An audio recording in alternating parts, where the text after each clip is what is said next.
বগুড়া ফুলবাড়ি। সেখানে আমার বড় ভাই থাকে। আমার বড় ভাই খুবই অসুস্থ। আমি ওখানে গিয়ে ফজরের নামাজ, আমার নিজস্ব মসজিদ, আমার বাপের তৈরি করা মসজিদ, আমি সে মসজিদে ফজর নামাজ পড়ি।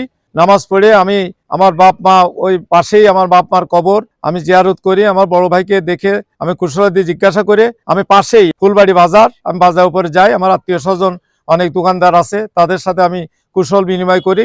পাশেই ফুলবাড়ি চৌরাস্তার মোড়, ওখানেও বেশ কিছু দোকানপাট আছে। আমি ওখানে দাঁড়িয়ে তাদের সাথে কুশলে জিজ্ঞাসা করি, দোয়ানি। এমন সময় সুমন, কিবুল, টোকন, আরব আলী সহ বেশ কিছু সন্ত্রাসী, বিএনপির কিছু সন্ত্রাসী, তারা আমার উপরে হামলা করে, আমার গাড়িকে ভাঙচুর করে। আমার পাশে সাধারণ কিছু লোক ছিল, তাদেরকে মারধর করে।